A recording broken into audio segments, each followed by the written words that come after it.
world was holding my own gun, I'm hypertensive, but all my decisions been wholesome. My independence had me flipping on siblings I stole from. Said I'm just big and loud, well half a pound is my silent treatment. I punched out plugs I could've stopped from eating. Stash of the Prada, shy nigga got a gun and a mask in the grass, it's a pop-up. I was Robin Hood with the stock, don't get shot up. Now I'm watching Robin Hood and my stocks, they just shot up. That's all it is. You just do the math. You solve one problem and you solve the Because that was my first time experiencing that kind of defeat. That was the first bulls you got? No, that was the first time being rejected. Like I couldn't understand that shit. Like I knew it was real with y'all then. Like I thought I was just f***ing with y'all, talking to y'all and shit. No, it's real out there. Like when I saw it up there with Charlie, because I never knew what Charlie could do, bro. Yeah, that was the scary part of Charlie. I walked in blind. Y'all knew what the nigga was capable of. That nigga's a monster. He only had Tay-Rock footage for real, so it's like, this all I see. Based on this, then. Yeah, I mean, whatever. Yeah, whatever. I'm from Harlem. Charlie and when that nigga walked up that He's a stage, killer. I remember how the people reacted to him, like when he got on stage. I'm like, he all right, though. I mean, and then when I start seeing his power, it's like, I can't even describe what Charlie masters. It's like he can just shake a building with the littlest of nothing. The room was spinning that night, but I didn't stutter a word. I was that locked in though, because I was more mad. Like, man, I know I will fuck you over, but something you got, I don't know yet, right? Right. You know what I'm saying? Like, because at this time you learning still. I think we all learning at that time. Facts. That was the first big arena. Right. You know what I'm saying? So we sitting back and I'm like, man, this boy is special, but I don't know what this is. And after the battle, I threw up outside.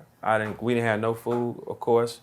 We had no water in the building. Yeah, that was we only had Red Bull. That was them days. This is the truth. We only had Red Bull. Red Bull and liquor. Red Bull, liquor. Like that's the only two things we had. Yeah. So we was there from 2:30 in the afternoon. I battled at like 12:30 that night. The next day. So we sitting back here the whole time with nothing. That was my first time ever seeing that. That's 10 hours. That's close to Jones. Like, Crazy. You felt that? They told me show up at noon, and I didn't battle till after midnight. That's painful. It's a terrible thing because it's like your body. I mean, we didn't know that though. Listen, hold on, champ. These battle events was doing us filthy for years. Come on, Swag, talk that shit. Yo, listen. The crowd would be hostile. Summer Madness 3 was... By the time you got on stage. I'm going to keep it real. Summer Madness 3 is the one I was supposed to battle Daylight. Is the infamous punch with this nigga here, right? The doors open at 12 noon, 1 o'clock. The first battle started at 7. Nigga. Dang. This is facts. Yeah. Is that intentional? No, I don't think so. I think get the crowd. I ain't gonna put that on. I ain't gonna put that on like intentional. If I'm getting PC off the bar, it's intentional. Make them hot. Make See, them man, hot. now you just made sense. Okay, of it. all right. I ain't never even look at it like that. I'm keep it real. You know what? I looked at it like, damn near at this point, we was complaining over and over about how unorganized they was in the beginning of their events. Like, we was always waiting. For sure. You know what I mean? So I looked at it as, well, they still ain't get this shit right. You know what I mean? Yeah. But you just... I ain't think of that. I ain't think of that. You gotta... Well, then they did that shit. Then. I mean, I've been in events where the AC don't work all of a sudden. Oh, no, it didn't at Summer Madness 1. It did not work. Sure did not? No, it did not work. That shit was hot as hell in there. No, it did not. And the crowd bought all the water. They bought all. There was no ice back there. It was nothing. Like we was in pain that day, bro. Like people don't know what we've been through, bro. Like they really don't know. $100 a ticket. But fanatics don't care. They're dying. No, they was mad. Yeah. Somebody passed out in the audience that day and all that. They best out of that $100. Think about the feel. Hey, it sounds like you be getting trauma. What's harder for you, over here or over there? Because look, every time somebody say some battle rap shit to you, you get triggered. Nah, it ain't get just battle triggered, rap nigga. shit, man. Yeah, like, you you know, triggered, it depends on what kind of background you come from. Yeah. I felt like before battle rap, nobody ain't play with me. Got in battle rap, niggas wanted to play. Checked a couple people, And there was still niggas that still wanted to play. And I'm like, you know what I noticed about battle rap? They what play. is going on? They playing. This is the land of playing. You know what I'm saying? These niggas like to play. Yeah. I will hear these niggas having pep talks. Like I heard Big K and Direct outside my hotel room when we was in Chicago. Was it Chicago? Yeah, Chicago. Yeah. Tell them the story. And Direct, stop. Tell them. I know you're not. Hey, look, that's why I ain't do it. Leave that alone. But I heard these niggas outside the door, like, he's like, yo, I just gotta show people I'm not scared of it. And Direct is like, yo, he done punched 2 people in the face. He ain't gonna do it again. And I'm like, what the fuck this nigga about to say to me on stage? Like, type of dumb shit. You know what I mean? Yeah. And I specifically picked that battle because I just wanted a bar battle. I got tired of hearing niggas talk about bullshit. And I'm like, all right, Big K, he do bars. You know what I'm saying? Exactly, yeah. Let me take this battle and just get some bars off. So if you watch the battle, my first 2 rounds, I'm not going to him directly. It's just nothing but bars. Yeah. And then the other shit, you know what I mean? Yeah. But it's whatever. Yeah, I got, battle rap is one of them shits. After a while, you got to get that tough skin. Cause I used to hate all the karate and the fall with 1 arm angles. I used to get that shit all the fucking time. What? Wait, what? What did you say? The karate angles and your father, the 1 arm shit with my pops and I used to get all this shit. As far as this. Okay. Yeah, I used to get into every battle though, but after a while it's like. No, rest in peace, his pops was a master, but he had 1 arm. Yeah, facts. Oh, gotcha. So they found that out. Yeah, and they abused the fuck out of it. Word. But how can you bash somebody that can hurt you with 1 of them?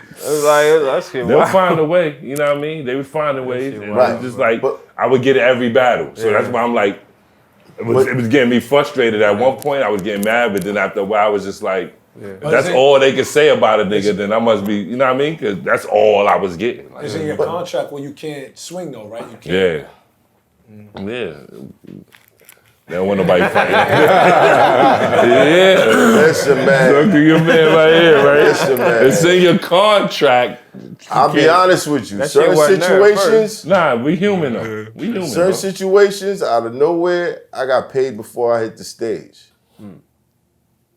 So all back to door? When you do that? Don't say that because you're going to give niggas ideas. Yeah, that's about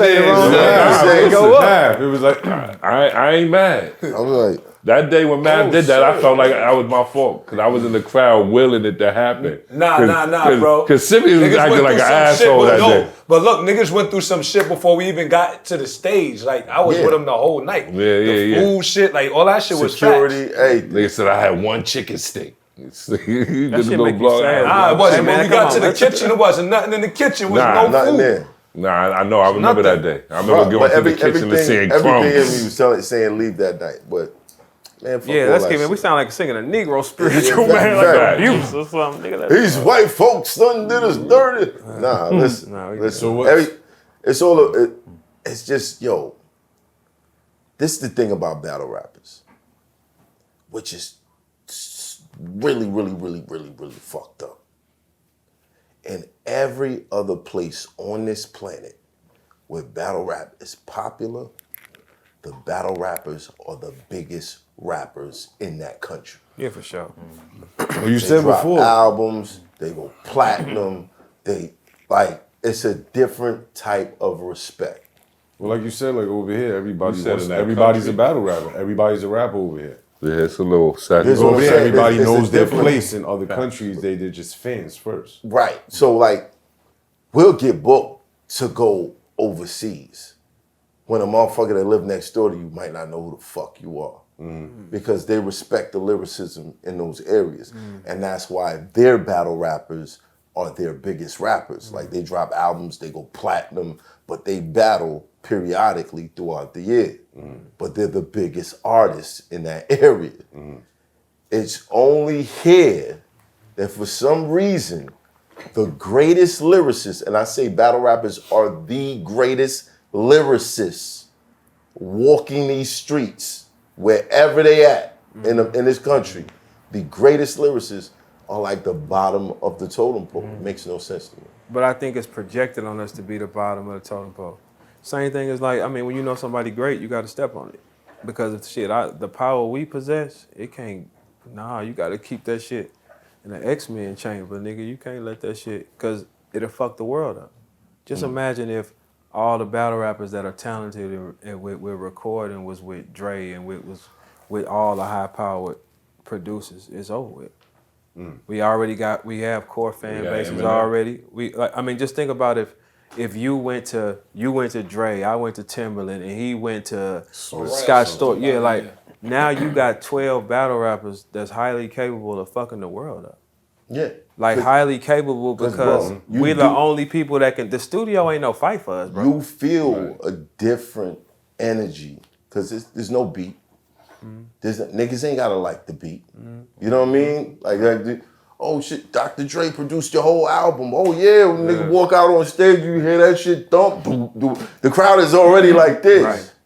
No, that shit don't happen until we start rapping.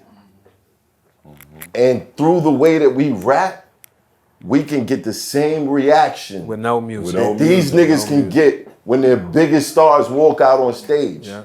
And it's electrifying. Yeah. Now, if you were to just twist the shit that you're saying and pick a target in this world and go out on stage with that type of energy, nigga, you know what you could do? Yeah, fucking megastar. Because all the best rappers watch us. They come to us. You just heard what Don Q said. Yeah. He said, I can't listen to these niggas and keep my pen sharp. You gotta come. I have to watch battle rap. All the best rappers in the world watch us. That's one of the things I love. Like a lot of rappers that I grew up listening to and looking up to be hitting me up now talking about they fans of mine. Yeah. And that's just like that's a reward in itself to me. They stealing like, your shit too. They stealing it too. Nigga, I grew up listening to you, nigga. Listen, first time I went to Rock the Bells, I was starstruck. I'm walking around like, oh shit, they go, oh. And then I'm hearing, Hoffa. Yeah. Oh shit, Method Man. Yo, that's how I met Rock the Bells. Running the Busta Rhymes. Oh, the God, all this shit. Facts. And I'm like, oh, word. That's exactly you know how what I met Meth at Rock the Bells. But his trailer was next to ours, and he was doing an interview, and I was walking to go smoke, and I got caught behind him because the cameras ran down on him and stopped him right in front of me. And I was like, excuse me?